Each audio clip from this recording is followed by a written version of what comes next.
very, very, very, very good evening to you, ladies and gentlemen, and welcome to QI, the BBC's answer to Pop Idol, otherwise known as Bone Idol. To educate, inform and entertain, these are my intentions, and paving the road to hell with them tonight are Rich Hall, Clive Anderson, Bill Jupiters and Alan Davis. The four panellists of the apocalypse. May the Lord Wreath have mercy on your souls. Let's have a round on the buzzers and bells. Rich, how do you sound? And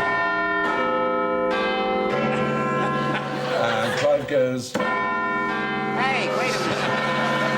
And Phil goes... And Alan goes...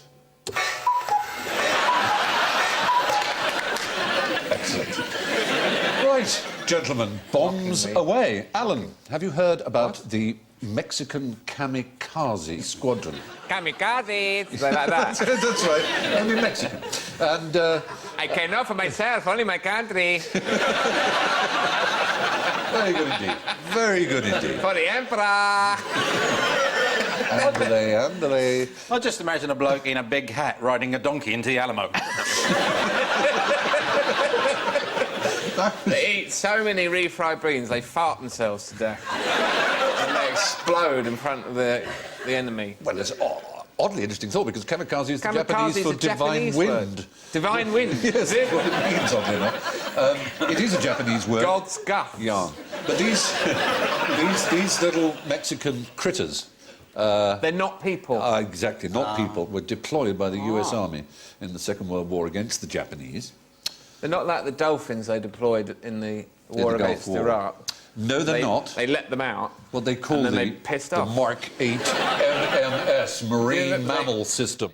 What are the odds that the Iraqi Navy will be leaning out from a boat with a flaming hoop like that?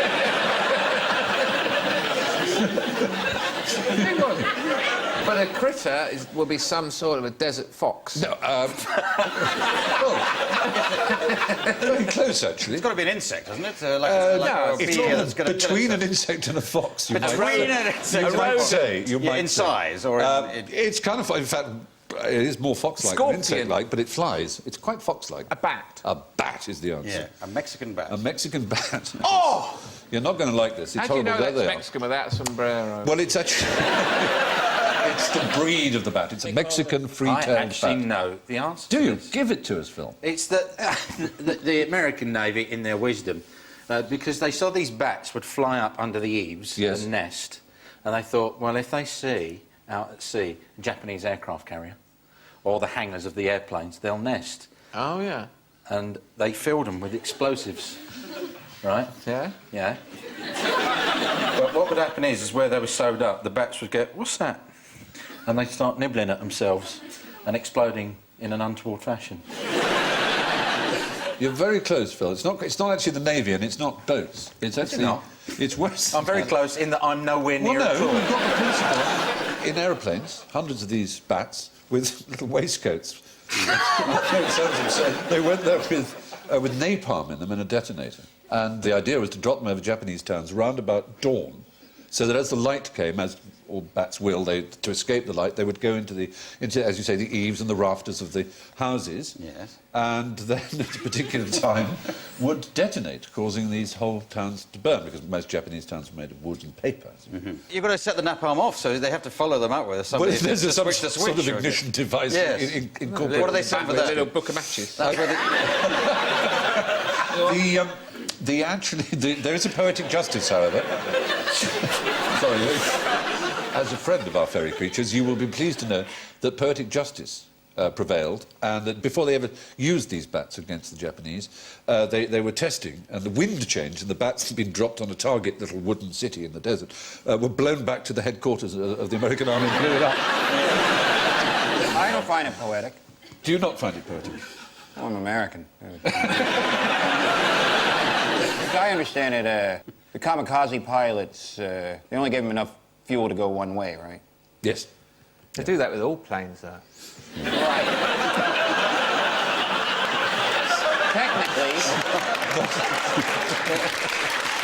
Technically, all airplanes are kamikaze planes. Unless you buy a return ticket. This is why I think that planes should run on AA batteries. You want to go to London, New York, all right, you have to buy 200 AA batteries. They only bring enough batteries to get you there. There's no wastage always whatsoever. get them at the airport. Yeah. That's true. And then if you run out over the ocean, somebody's got like a Walkman or something, you could get some more batteries. But what if under the plane, the bit of ribbon that you pull the batteries out with hasn't... Where's that gone? And It's so snagged, you have to get the end of a biro and... You're hanging underneath a 747... 35,000 feet, trying to dig out 32 AA batteries with a biro. Oh, none of this is as mad as a bat with a napalm waistcoat. But it's interesting, because for 1 minute they're trying to get little bats with little napalm to blow up, and then, OK, that didn't work. An atomic bomb, then, blow up 2 cities, and that was it. I'm glad you said that, because that brings me to my next question, which I'm going to address to Rich. Which comedian went and dropped an atomic bomb on Japan? That would mean, basically, which comedian bombed in Japan. That would have been me. Did you bomb in Japan? I bombed so horribly in Japan that I... In front of an English-speaking audience? No, Japanese-speaking audience. I think I put my finger on what went wrong. That had a lot to do with it. No, a comedian, member of, what you might call a troupe of comedians. One of the Stooges. No better known than this. Abbott and Costello. Why, you knucklehead? You dropped that atomic bomb on Japan. What do you want to do that for? Why, you're at war. They'd never have won the war if those blokes had had a plane. Oliver Hardy. No.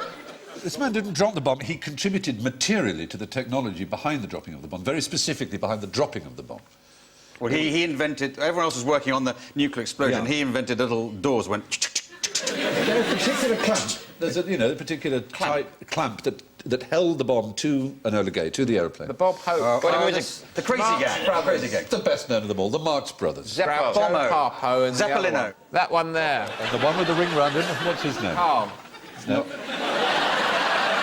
You've got, reading from left to right, Harpo and Groucho, and then on the right-hand side there's Chico. Zeppo. Zeppo is the right answer. bomb door Zeppo designer. Marx. And he joined after Gummo, also known as Huo, left the stage act, and he was in 5 of the films, the last one being Duck Soup, and he left to become an agent and to set up a company that specialised in engineering and design. Called Blammo. Called it should have been called Blammo. Yeah. And he came up with a clamp that held the bomb, as well as a wristwatch he came up with that detected your pulse and gave an alarm when you were having a heart attack. And, I mean, Groucho said he was a lousy actor and couldn't wait to get out of the Marx Brothers. But he also added, and everyone seems to be in agreement, that he was far and away, off-screen, the funniest and the wittiest of the Marx Brothers. Harpo could actually talk in real life. No. Oh, now you've shattered all I my read illusions. his autobiography. No. He spent the first 15 years of his life nicking stuff, and he's really proud of it. They all did. They were gangsters in New York, big hoodlums. The Three Stooges are flying planes, and they're the gangs of New York. The gangs in New York. He's got the stove. We're going to kill you if you don't give me that money. And he had a long career as an after-dinner speaker later on, Harpo, because he could just stand up and say, unaccustomed as I am. Hey! And everyone followed that. A lot of the early 20th century gangs in New York were Jewish. Obviously, Dutch Schultz, people like that, and right up to Meyer Lansky and Bugsy Siegel. I think that a lot of the Scorsese oeuvre would be a lot nicer if people had horns and, you know, did it.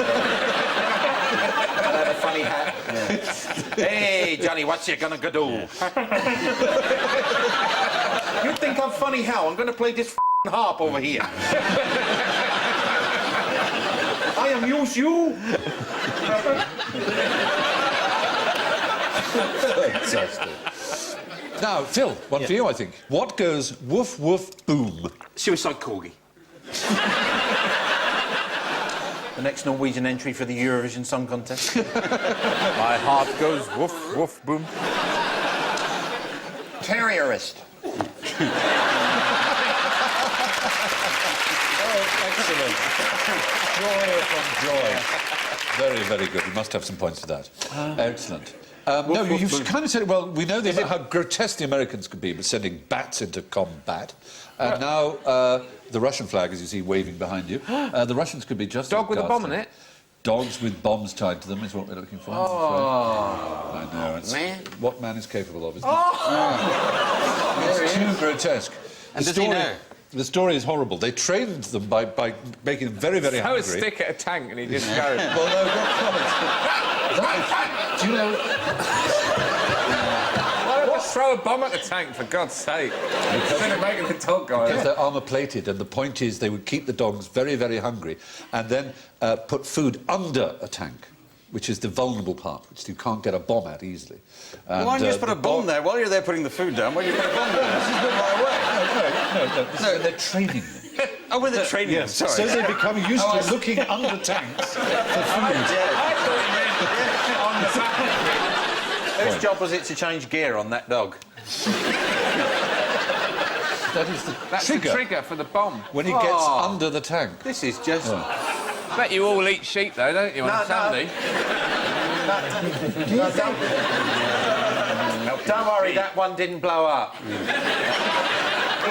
He lives on a farm now. He lives on a farm now. His back's broken, but... I have to tell you that there was again poetic justice. The dogs just turned round in the battle and saw the tanks, which are Russian-shaped, which they recognised as having food under them, and so they went and blew up their own tank. So the Russians started to shoot all the dogs. They didn't shoot that one. They didn't shoot that one. No. He lives on a farm. They really love him. They stroke him a lot. Anyway, on to our next picture question. Why is this picture a double first? Are they going to use the penguin to blow up the Scotsman? It's a brilliant plan. First time the pipes are played in the Antarctica. Yes, it's probably the first time a penguin was ever subjected to any kind of music. Penguin, 2 seconds later, went like that.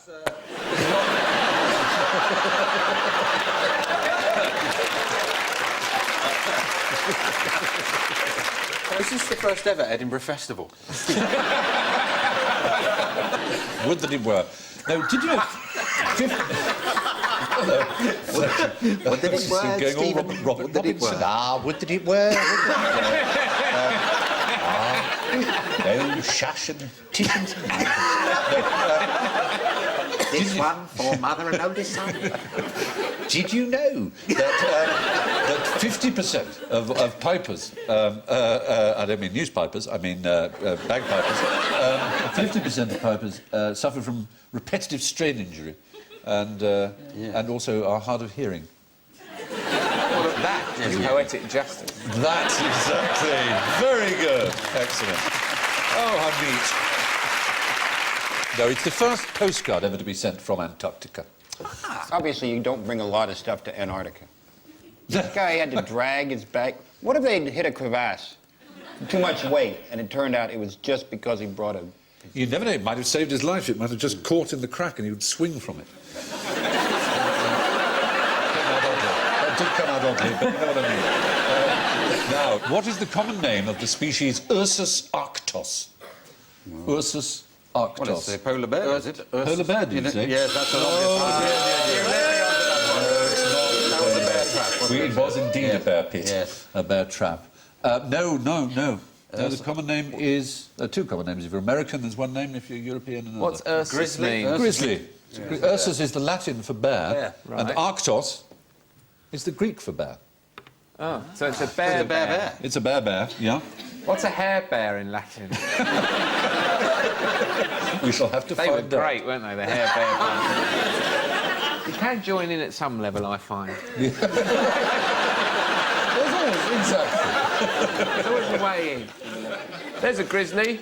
There's a grizzly bear, yes. Ursus arctos, or the brown bear.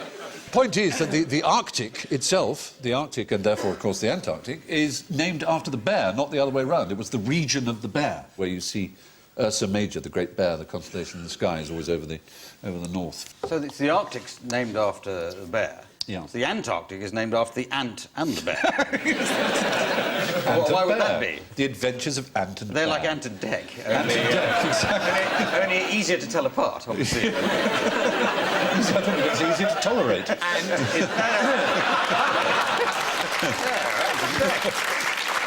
I love them. They but won't come on the show now, you've said that. Oh, bother. Bother. How am I going to live with myself? No, they're good. Right, another letter. Terrific. Anthony and December, you should They have could be them as, walking up down under here as we speak. They're not, is it? Ant Nor. is always on the left. Yes. Oh, is that how you can tell? Always on the left. Thank you. So reading from left to right, they're in alphabetical order. Very Ant good. and Dec. Ant and Dec. Easy. Excellent. And it's weird, even when you go around them and go from behind, they still... somehow it works. Whoa, It's like the like- eyes following you around the room. It's like the moon going with you up the M1. That's amazing. Ant and Dec, always. No, the polar bear is actually Ursus maritimus, as if you cared. How do polar bears disguise themselves? Like that. They stand in front of anything white.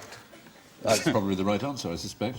Yeah. What, do they dress up in something? No, there is apparently a misconception that they cover their nose with their left paw. Yes. In a sort of ostrich burying its head in the sand sort of way, thinking that it disguises themselves. Like that, like our model, our demonstrator is showing us now. Where's Alan? Where's Alan Where's gone? Alan gone? Where's he gone? Mate, you sure they're not just checking whether they've got bad breath? Because, I don't understand if you're a 12-foot, 800-pound bear, why you have to disguise yourself at all. well, it's Bear Spot tax. on. Who is going to bear tax? Bear tax. Maybe right. no bears here. I haven't seen it. Or they stand in like that with, and they put 3 bits of coal there and a carrot in their mouth. Delicious. Now, well, there we are. This brings us neatly to our general ignorance round, in which we ask Alan, is this a rhetorical question? No. Quite right. So... Fingers on the buzzers. What's the point of rhetorical questions? So, fingers on the buzzers. How many states are there in the United States of America? Alan. 50. Oh, dear. Oh, dear, oh, dear. It's 46, technically. Yeah. Oh, because 4 of them are not states. There they are. Ah. That's Kentucky, Virginia, Pennsylvania, and Massachusetts. They're Commonwealth. One's a They're Commonwealth. commonwealths, Yeah. exactly. All 4 of them are actually commonwealths rather than states. What that constitutionally means, is their governance any different from the other? Do they have governors and they have the same sort of way of conducting their business? And so many straight lines. Isn't God odd? You know? What are the odds against that? They've all got absolute- straight lines Right, apart from one. There's only one state in the United States that hasn't got a straight line in it. Oh, that's a good question. I should imagine that would be Hawaii. It is. Well done. I knew. Good. No. No, no. Well, there you are. No, just a guess. Anyway, gosh, how interesting. Now, staying with America, in the whole of the Second World War, only 6 Americans were killed by enemy action on US soil. Right. All of them at a church picnic, right? The cause of death was a Japanese fugo. My question is, what is a fugo? He's the 7th Mark's brother. We were hoping you might say it was a poisonous fish, because there is a poisonous fish called a fugu, but it's not that. No, a fugo is a paper balloon. There were atomic bombs in one direction, and That's okay, right. let loose the paper balloons then. They sent thousands of them over the Pacific With a bomb hanging off it. with bombs on them. Yeah. But the odds against them landing on a city in the mainland United States are drastically against, because most of it's kind of wasteland. It's farmland to the west and desert to the... Whoops, hello. It's not wasteland. Well, no. All right, OK, but the chances are that if you send a random balloon into mainland United States, the chances are more likely it will hit something which is not going to Wasteland. kill people. It's a clever weapon, though, isn't it? Presumably because big out radar town wouldn't door. detect it, because only the little bits of metal in the bomb would be even... Yes. So, but the paper wouldn't show up on radar. No, absolutely. It was made of a paper called washi, which is from mulberry. Washi. Washi, or wahi, if you prefer. Balloon! Very good, absolutely. Fugo. Balloon! Yeah. Yeah, fugo, it's called. Yep. No good at... But they can't do did rather Japanese. cleverly know about the jet stream, which no one else in the world knew about, which allowed it to travel at hundreds of miles an hour.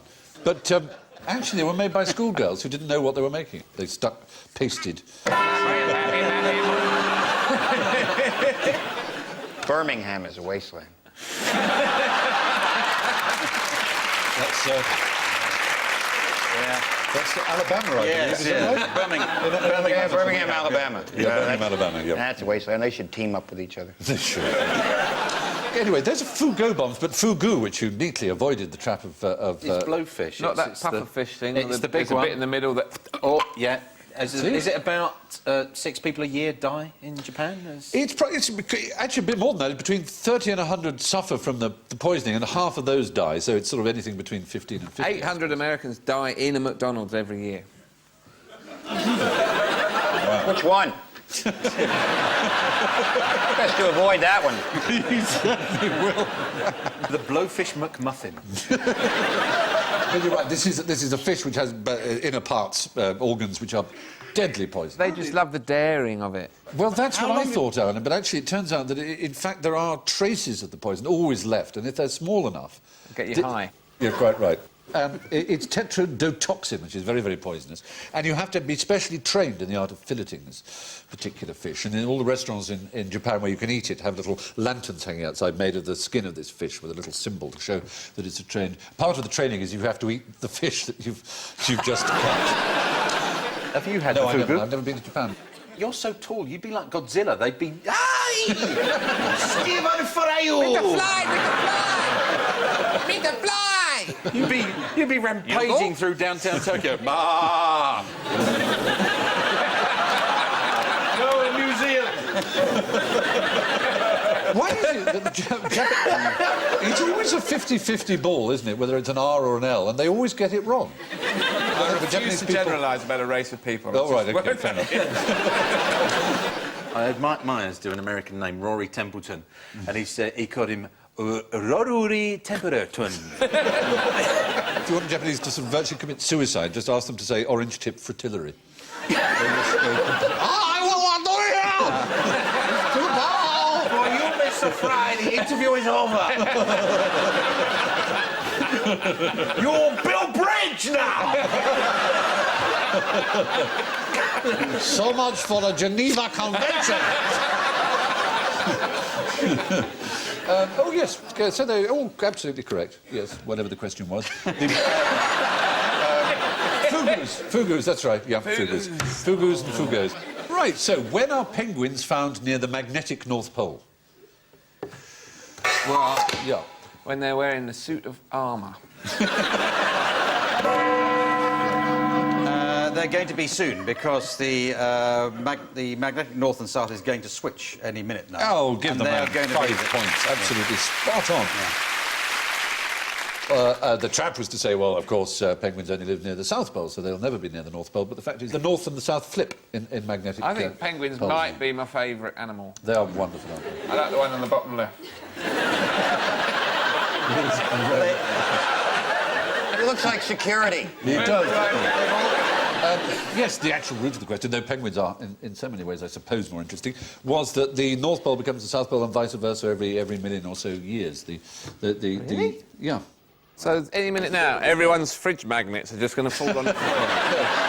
Loads of people start believing in bloody God again, right? No, that's not how fridge magnets work. What will happen is compasses will point to the south rather than the north. Oh, that'd be great for orienteering, wouldn't it? I think people get used to it quite quickly, though. No, they won't. I think they will. North, not south.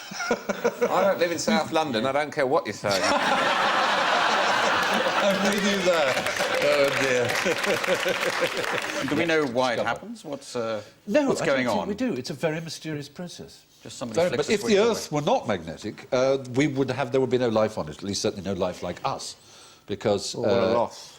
yeah, the magnetism deflects the solar rays and the. I want you to imagine that the penguin is a malicious and dangerous conqueror of peoples. And now look at that picture. I think they don't have many predators. Obviously, in the Antarctic, they don't. Polar bears eat them. They don't live in the same continent. Do they? No. They never Polar met. bears in the north. Polar bear lives in the north and the penguins in the south. Yes. They've never seen one another. No, except in in my zoos. mind, it's like lions and tigers. In my head, they're all hanging out together. But lions and and they've tigers never met. don't either. Yes, exactly. Lions, Africa, tigers, Asia. Imagine if it was like that with men and women. Here's a thought, right? Do you think it would be better if it was harder to conceive but easier to give birth? If I was a woman, I would certainly think that. I should imagine. I mean, who cooked that up? It's pretty mean, isn't It's it? all backwards, isn't it? Yeah. You're right. Mind you, you wouldn't want gasping agony for 36 hours to conceive. That's usually what it sounds like. Let's move on then. What is wrong with this picture? Yes. No Starship Enterprise. It should be the other way up. Yeah, absolutely right. Have some points. Quite right. It's upside down, according to our, usual convention of putting north at the top and south at the bottom. It's also... So in 200,000 years' time, this is going to be completely wrong, isn't it? Yes, it might well be. But at the moment, that's its north pole at the top and that's its south pole at the What I bottom. meant was it should be vertical. Oh, is- How very honest you are, Davis. You can take those points off yourself. And lastly, on poles, how are Boy Scouts connected to poles?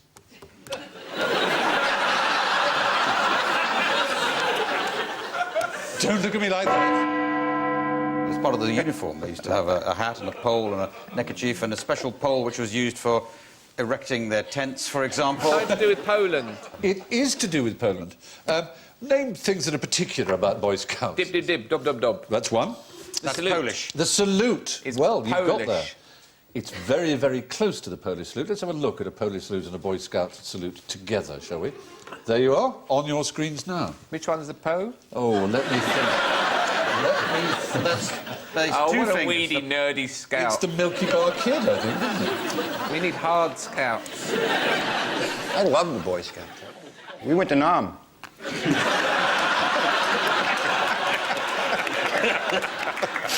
It's actually said to be an American invention, the Boy Scout movement. It's more than really a British, although it's said to be made in power by many. There was a man called Seaton who founded a movement called the Woodcraft Indians. Did you go in a helicopter gunship? He had a little waistcoat with the palms strapped to it. With the doors playing really loudly. Now, boys, if you see anybody wearing black pajamas, you run towards them and you press that button there. Dib, dib, dib. Kaboom! You got your woodcraft, you got your killing gooks. You got your napalm waistcoat, too. Well, there you are, yes. And Poles are the only army, I think, where they have that salute with two fingers, supposedly after some Polish war hero who had 3 fingers blown off. Do I look Polish? You look very Polish, yeah. Oh, do a Polish polar bear. Fantastic, thank you. Well, all that bombshell, that's it for another week, I'm sorry to say. And the final scores are poles apart. Phil scored a piping hot 4. Rich barely scraped in ahead of Clive with 2 and 1, respectively. But Alan bombed with -4.